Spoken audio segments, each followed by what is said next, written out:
So I want to give you an example. This is a personal story happened to me. I was doing a charity auction. This is whenever I was in the telecom industry. This was just a side thing that I did it for 30 years. And I was doing an auction and came to the Fund of Need. I was the number one giver at the Fund of Need. I gave $10,000. And I'm not saying that to brag about my deal because that's not what it is, but it's just how I felt. I felt really good about doing that. You know, we were buying defibrillators. I was a retired firefighter. I know how much a defibrillator can do and what it could mean. And I was really passionate about that because it was defibrillators in schools and that's what they were doing. And I thought, man, you know, and teaching CPR because I was like, wow, this is really cool. And so I really bought in the mission. Well, so I did this and they were teaching CPR, putting the defibrillators in. I really got into it and I gave this money. The only interaction I ever got about that gift was, well, how are you going to pay that? When can we get that check? I swear to God, that's what they said to me. Well, you think I'm not going to pay? Hey everybody, it's Trevor Nelson with a friendly reminder to make sure that you subscribe, like, and hit that notification bell. We really hope you enjoy the episode. Thanks so much.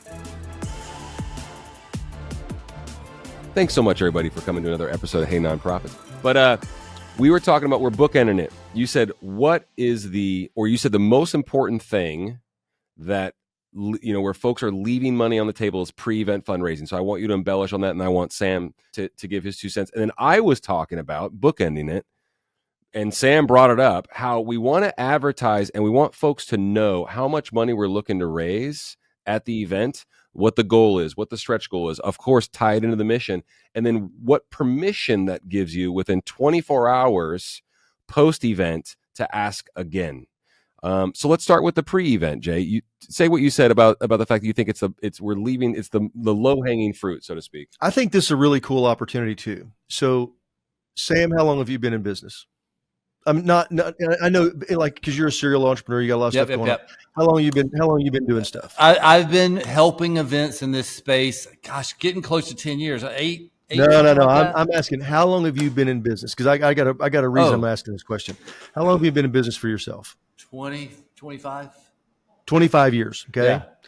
Probably like me. I've been doing this for 33 years, not just in the nonprofit space. I was in telecom, but you know, in some form or fashion, you got the ups and the downs and everything else in between that goes with that. Trevor's been hustling on his own his whole life. Okay. So, you know, and that being, because he's not so over 20 years of experience doing this. So it's kind of an interesting thing that the three of us are here together, that we're all in the same thing, having a different background. We didn't all come out of the nonprofit. You know, we're a for-profit company, works exclusively with the nonprofits. But I think it's real interesting because we all have experience with all this stuff. You know, we've all been to events, we've all bought tables, we're all, you know, everybody's givers. We've all done all these things.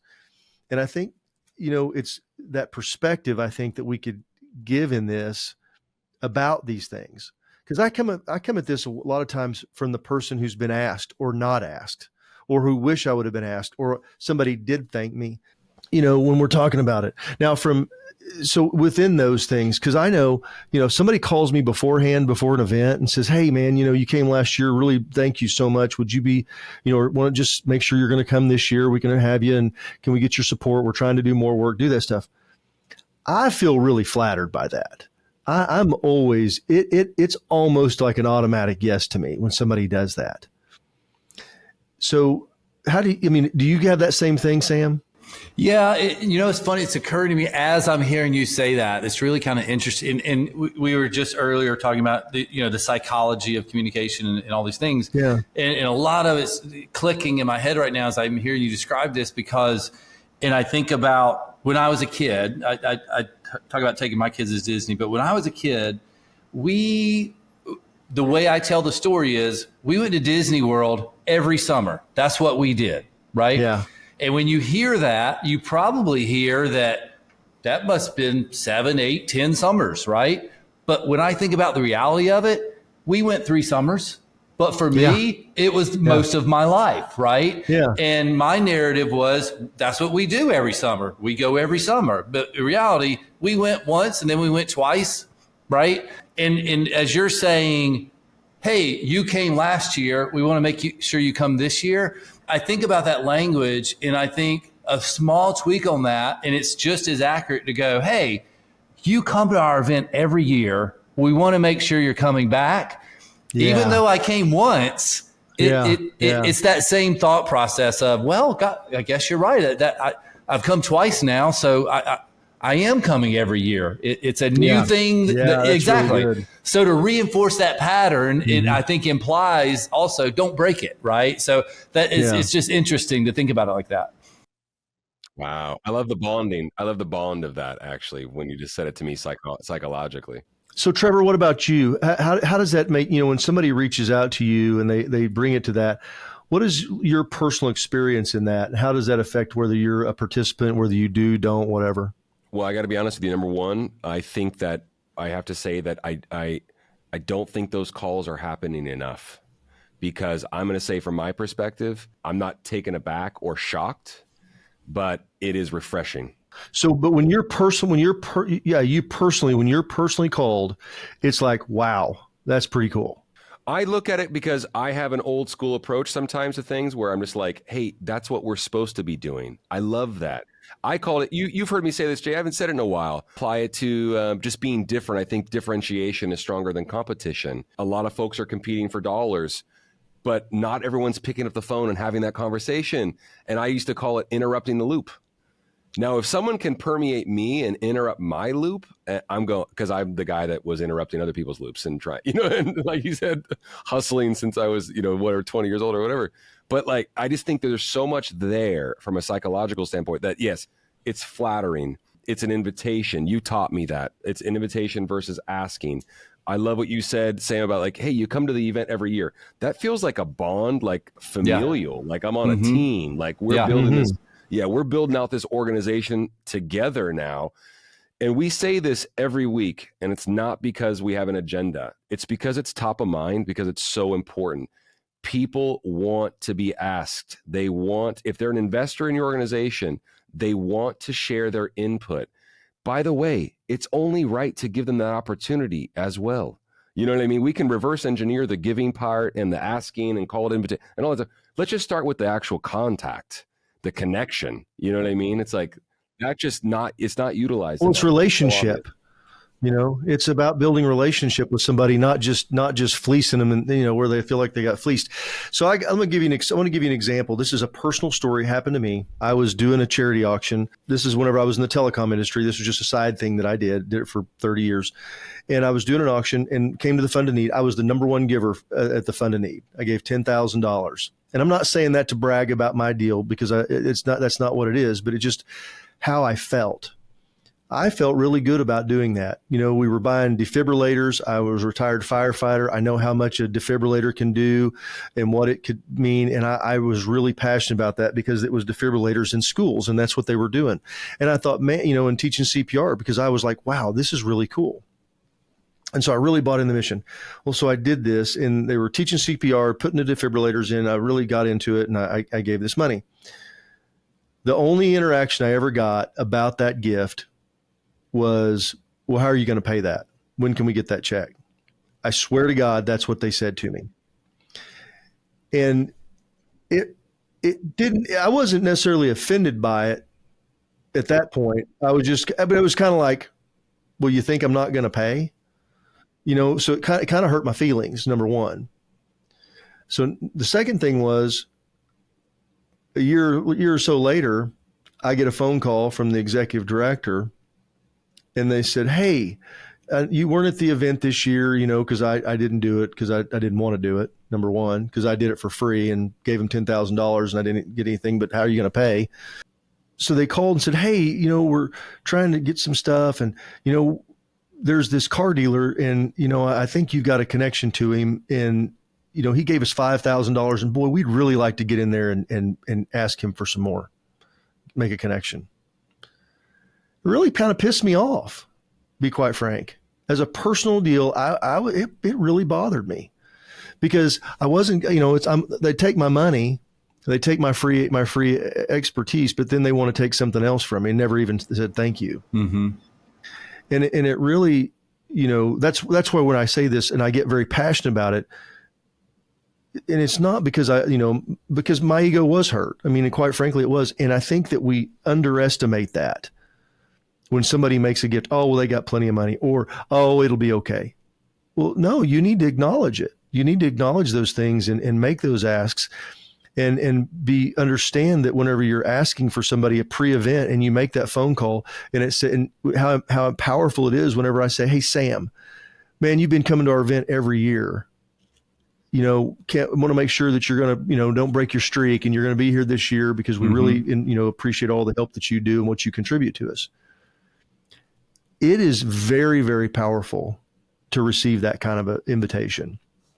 It is very powerful whenever somebody says, Trevor, I know you bought a table last year and you gave us, you made this donation and we really appreciate it and want to make sure that you're going to come this year. Is there anything, can we get any feedback you have for us? What do you think? Is there something that you could tell us? Inviting that open.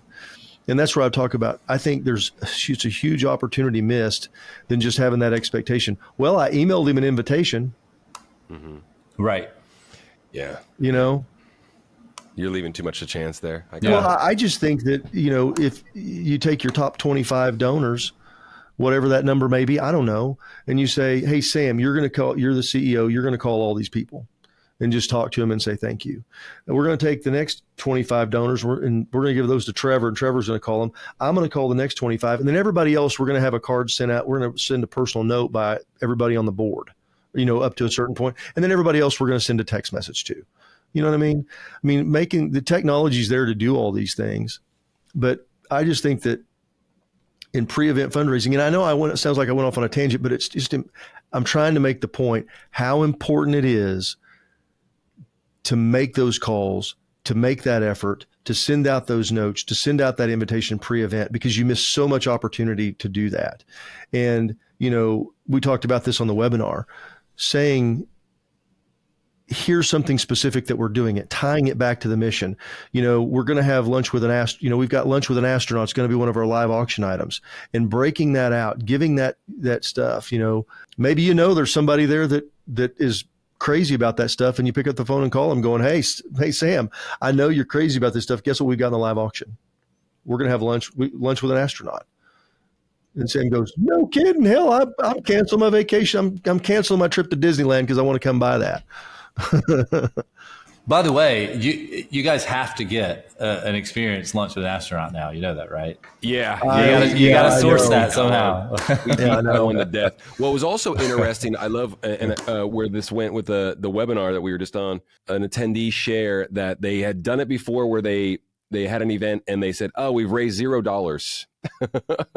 And they did it again the following year. We'd already raised $10,000 and they promoted it and everyone was giving. And she's like, I can't believe how many people were giving that weren't even at the event, because she was, obviously utilizing software and things of that nature. So, back to the point about pre-event fundraising, how much of a win and a leg up that can give you for success at the event. Yeah, because you definitely don't want to go in there with 0 on the board. You know what I mean? Yeah, and I think that's, we keep coming back to the psychology of it, but it's so true. That dynamic of, well, they didn't raise any money, so my $100 or my $1,000, if it's going into a bucket starting at, or if the bucket is at 0 and I put $100 into it, no kids are going to camp anyway.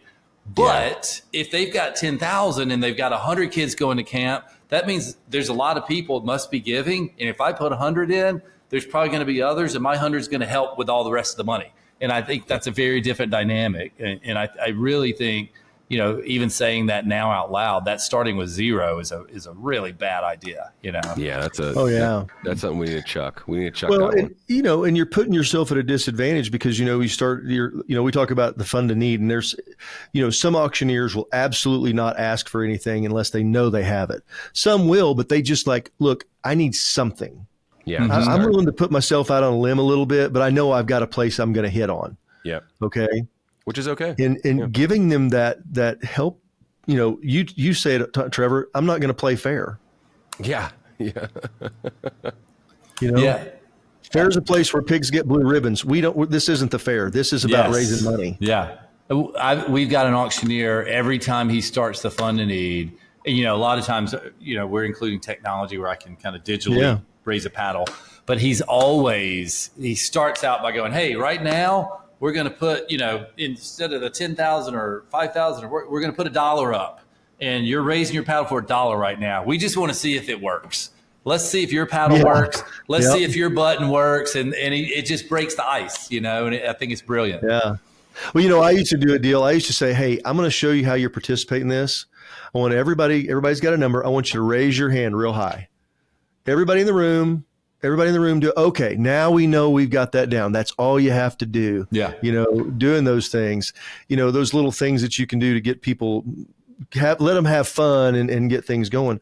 So I personally think pre-event fun, just you can move the needle so much. Yeah. And doing things like, we talked about advertising, using technology like event.gives, or other software, there's other ones out there. I don't want to just say that. Obviously Sam's here, so I'm going to tout his platform because it's fantastic. I heard it's pretty good.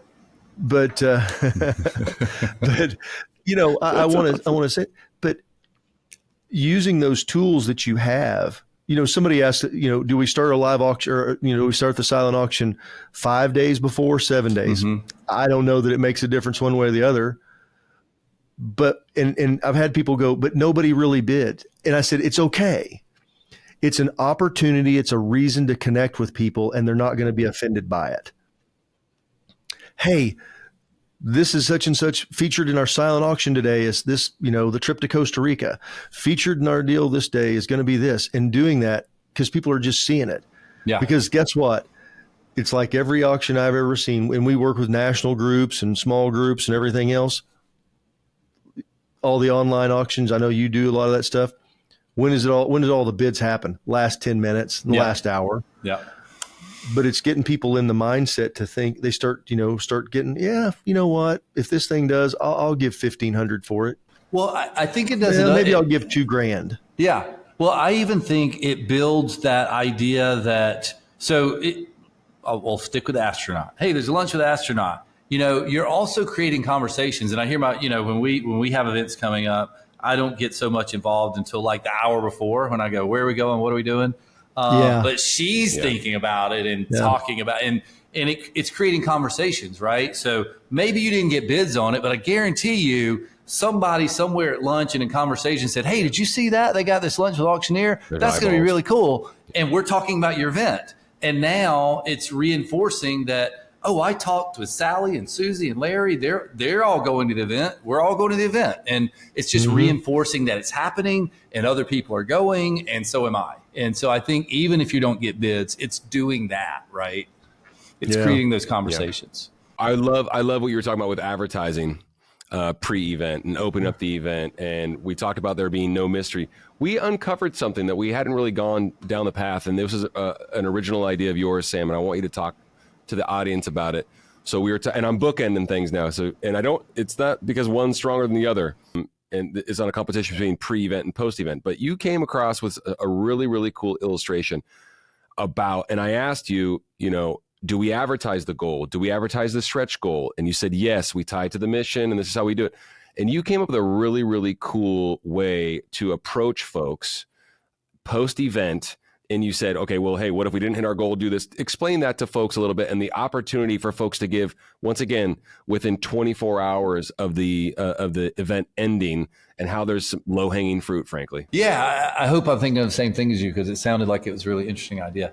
But yeah, I think, we were talking a little bit earlier about, I'll use the same Kickstarter example. There's it's not technology, but people build products, and they oftentimes will launch them on this platform called Kickstarter. And the whole idea around it is you're oftentimes selling a widget that you have thought up before it exists. You're telling people to commit to buying it, right?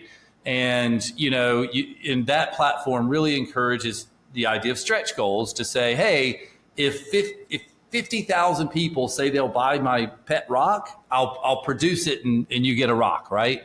But if 100,000 do it, the rock comes with a wig, and it's going to be plussed up, and it's going to be a better rock, right? Yeah. Exactly. And so the idea of a stretch goal, I think a lot of things, it's a stretch goal, meaning it's more raise, more money, more help of the mission. But I think to the point we might have talked about earlier is it also immediately gives me permission to continue to ask, even if we've hit our goal, right? So it's this mode of it's post-event. Let's immediately thank while the mission moment is still fresh in my mind, while I'm still got the emotion, maybe even, let me thank you for coming. Thank you for helping. Inform you how you helped. You helped us send 300 kids to camp.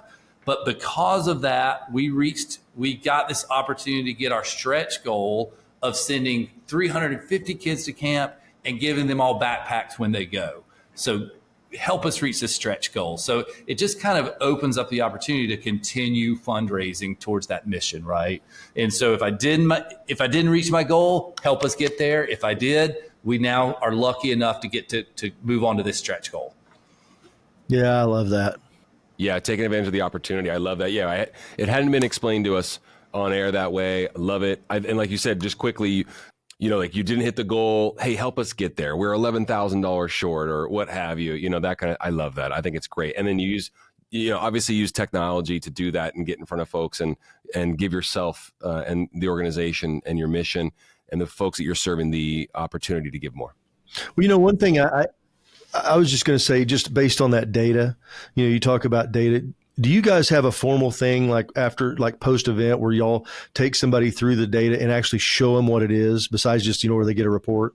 We do. So we of course have reports, and this is an initiative. It's very recent for us, probably in the last 6 to 8 months, where we actually kind of have a team dedicated, an individual for sure, to do exactly that, to go, let me look at the data for this event and look for interesting anomalies, interesting patterns. So not only is our report going to go, hey, you raised this much money, you reached your goal, or you didn't, you had an average of 8 bids per item, that's good, that's bad, whatever all those metrics are, we show you. But now we're digging deeper to say, and we saw this really interesting pattern here, or this anomaly here, that we think here are some ways you can capitalize on that, whatever that is, right? So yes, we're doing that. And of course, we will, as we see patterns within those patterns arise, we look for, let's now automate that. Let's look for that pattern in every event now and highlight it and then give you ways to execute on capitalizing on it. Do you guys do anything like to say, because y'all do thousands of events, where you were to take those and like you just said, 8 items, 8 bids per item. Mm-hmm. The national average, our company-wide average is 6.5. So this was really, really, so you're above average. Yes. Do you do any of that kind of stuff? We absolutely do. I think that's huge because we don't how do we grade, how do we measure ourselves? Everything else in the world we measure against stuff. And in fundraising, nonprofits don't have, especially when they're independent, they don't have somebody else they can do this with. Yeah. I think I can't stress enough how important that is, pre-event, yes, post-event, all of it, to do exactly that, to go, hey, you had 6 bids per item. In fact, the magic number is 4. That is the number. So if you had 6, you did great. If you did 4, you did okay. If you 8, phenomenal, right? And then we look at things like how you had 100 items, and if I combined the retail value of all of them together, this is how much your items were worth. How much of that retail value did you capture? 75% of it turns out is a good number. So we know all those numbers, and it really is a good way post-event to say, here's how you really did. Even though you reached your goal or didn't, you had phenomenal engagement because you had 8 bids per item. That's a great thing. And maybe you didn't reach your goal, but the reason is great engagement. But over here, you reached 75% of your retail value of all of your items. That's also a good number. Where you failed was, and we should have had this conversation with you pre-event, you wanted to raise $300,000, and in your event, you had $180,000 retail value worth of things to buy. So you were never going to get there in the first place, right? And so it's uncovering those things pre-event, most importantly, but at least post-event to go, where did we go wrong? Or where did we go right? Let's do more of that, right? Yeah. And where there's an upside for next year. Okay. You guys did great in these 5 categories. You were above average. In these 4, this is where you can really improve and push the bar for next year, because there are things that you can focus on. Yeah, I think that's really good, because I think so many, they don't really know where they measure up. They measure themselves year over year over year. It's them versus them, right? And I think there's an important dynamic of how'd you do versus your peers? Because, there is some validity to, and I think, it was at ALS that did the ice bucket challenge thing. That whole thing created this phenomenon where that year or year and a half that was going on, they actually took all the dollars out of the room from the entire fundraising industry. There was a study done where almost every nonprofit was down that year because so many people did the ice bucket challenge. They took dollars away from other causes, right? And so you're not just competing with how well you did last year. You're competing with other events that your constituents are also going to, right? No question. Yeah. Yeah, they're going to multiple events. That's just the reality. And that goes back to, if your major donor is going to 4 or 5 events a season, and turns out your event happened to get booked on another one that he sometimes goes to, and you picked up the phone and called him and they didn't, he's probably coming to your event, not theirs, right? So that phone call is super important. Well, and that's back to the deal we talked about just for a second, where Trevor was saying relationship. Having that relationship. And when I say relationship, I think everybody misunderstands that. They think that you've got to go, well, I've got to call Sam and take him to coffee. We've got to go have for lunch. I've got to go. That's not what I'm saying at all. Quite frankly, Sam doesn't want to have lunch with me. He doesn't. He's got plenty of friends. He's not looking for more people. The relationship is that I have a nonprofit. You're a donor. We have a mission that that aligns with your giving and where you want to be. But that relationship is, we want to have that back and forth, that thank you, we appreciate you making that ask. No one, whenever I pick up, when he sees me call, when Sam sees me calling, he knows that I'm not just going to always ask him for more money. Hey man, I just want to share a story of one of our kids that went to camp and this happened, and I just thank you so much for making that happen. Stuff like that. Yeah, and I always go back to the example we said earlier. I was talking about our kids' school, and I'm a parent there, of course, and all the other parents are too. But it's the difference of, parents are invited to this event because this email went out, and I'm a parent, therefore I'm in that group. Very different than, and the school called me specifically and asked that I come. That's a very different than parents are invited versus I'm invited, right? I'm in both groups, but one of them is very different.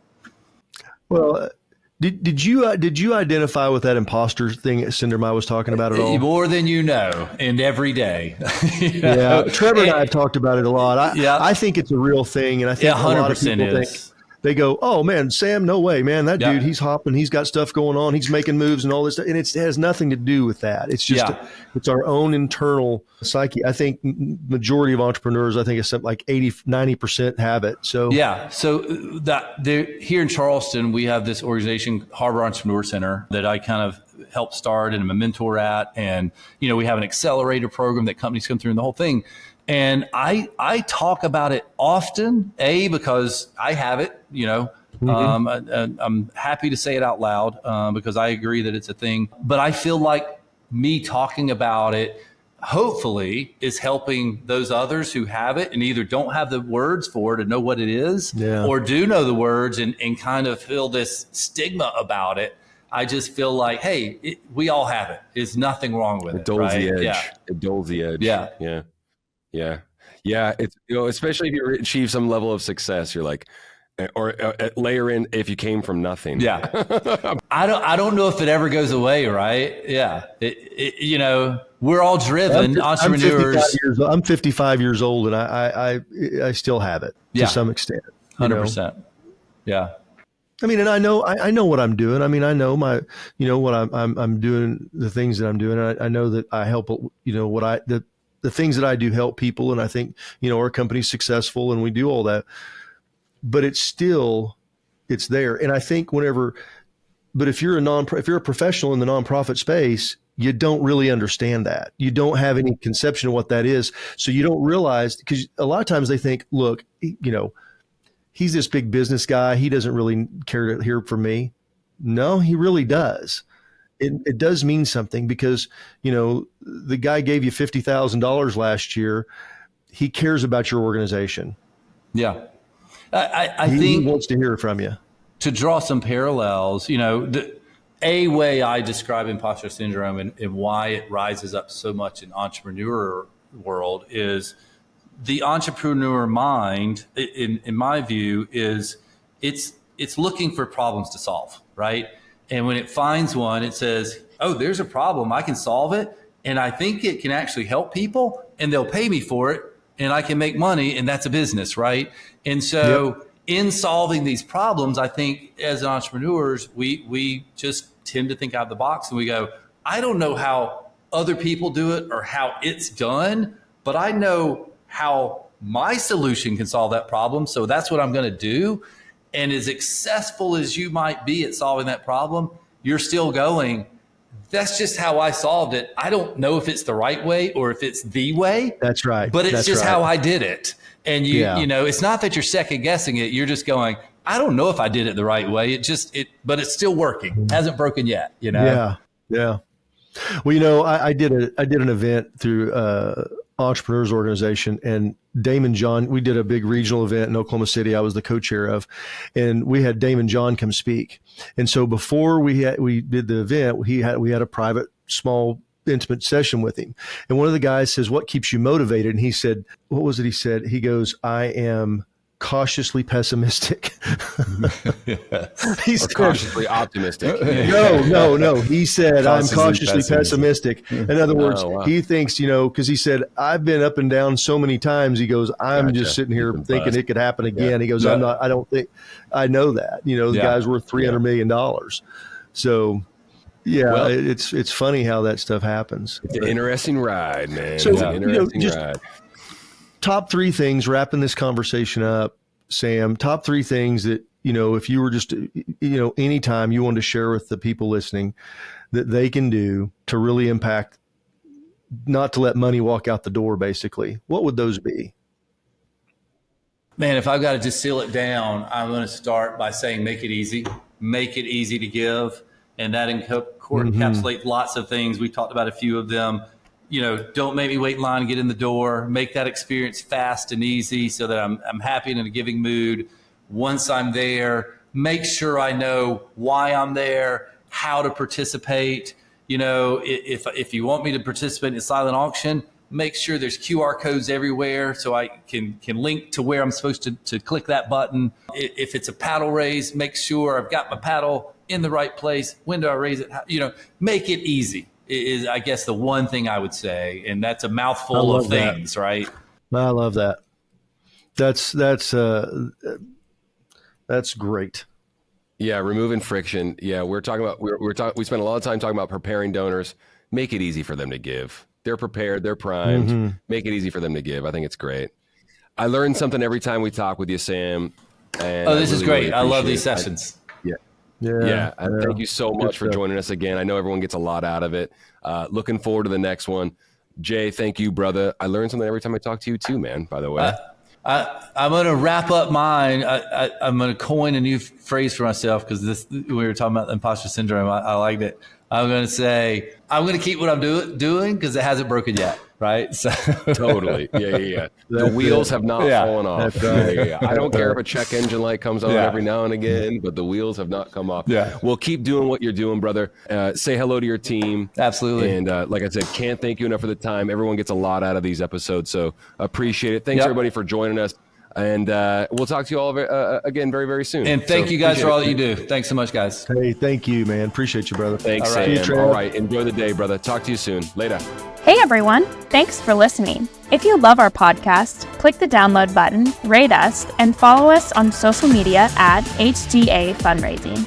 Get out there, start fundraising, and raise more money. See you next time.